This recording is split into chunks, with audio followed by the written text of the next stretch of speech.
Hello and welcome. Today I want to show you how the technical tank can be used for your indoor waterfall automation.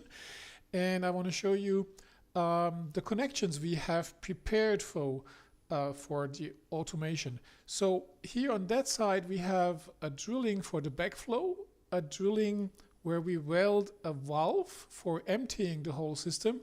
And here we have a drilling for the security overflow, which I will show you in another drawing in a minute. And here at the other side, we have cutouts for the cables of the pumps. And here we have two drillings.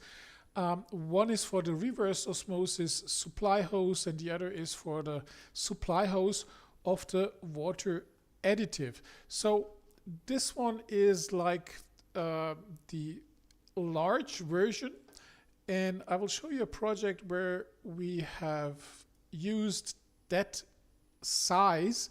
You can see it here. So down here we have, well, let me first show you the indoor waterfall from the other side. So this is rather a bigger indoor waterfall made with stone plates, and at the back of the room we have stored the water treatment, the automated water treatment.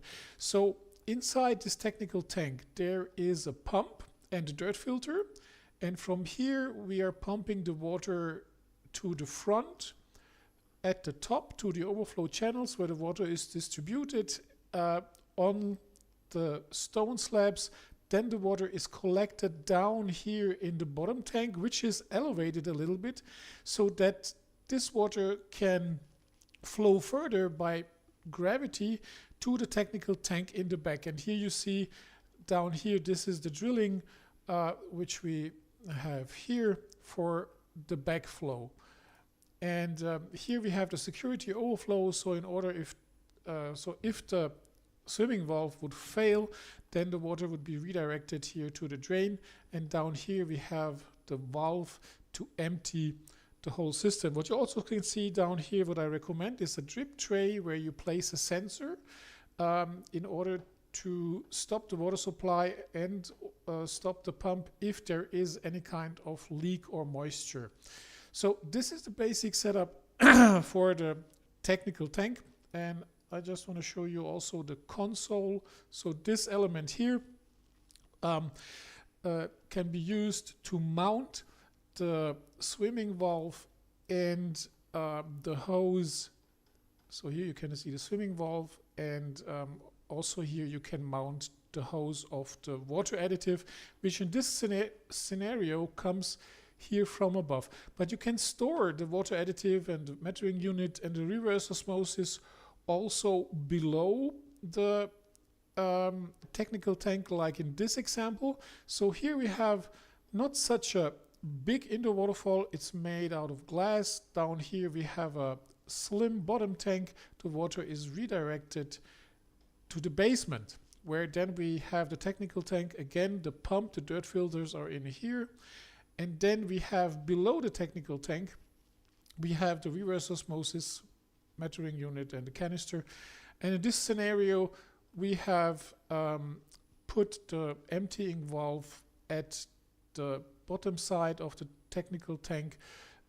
These are details that we can do customized for your project depending on the size and the location of your indoor waterfall. Generally spoken, it means that if you have your technical tank in the basement, it's better to have a medium or large technical tank down there, because you need a bigger amount of water in here to compensate the time until the water comes back once it has been pumped up to the waterfall. So you pump up, and while you do so, the water level is sinking in here, and then you want to avoid that all the water is gone and your pump is sucking air. So you need a medium or large technical tank if you have your technical tank stored in the basement.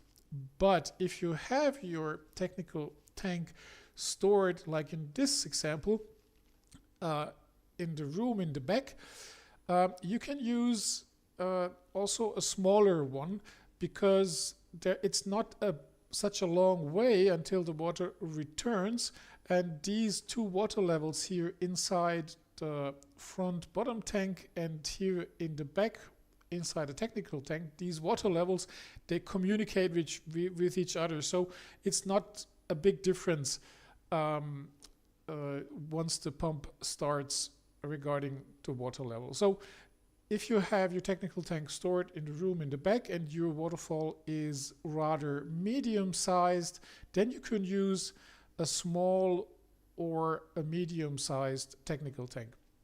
If you have a very big indoor waterfall, like in this example, where we have like 3 big glass slabs and 3 bottom tanks connected with each other, then you need even though if the technical tank is not in the basement, you need a quite big technical tank, again, in order to avoid that your pumps suck air, because it takes some time until the water comes back to the technical tank. So this is just an overview to give you a sense of the different scenarios where you can use the technical tank. We have it now in our online shop at 10delight.shop. You can choose there 4 different sizes, but I recommend to hire me to plan your project and to give you a recommendation on what size of technical tank you should choose. And the basic thing is here that now we have standardized these technical tanks. Until recently, we have just made them custom made according to the project's needs. So now these 4 sizes are general sizes. If you already know what kind of, if you're sure what kind of size you need, you can just use one of these. If you are insecure, then let's have a short meeting. That the first 30 minutes are free, and then I can give you an advice on what kind of technical tank you should use for your project. And of course, we can edit the sizes and customize it to your personal needs, because some customers they just have a very special space, and the technical tank has to fit in that space. So then we will make you a custom offer for your individual technical tank. So I hope this helps to get some clarity on how to use a technical tank. And if you have a project, I would be glad if you contact me. Please subscribe to my channel here at YouTube at the Wawazen Waterwall School, which is, by the way, like the mother of the 10 Delight shop, because 10 years ago I have founded the Wawazen Waterwall School, and now, like 1 week ago, I have published this shop where you can get the parts and also the knowledge you need for your own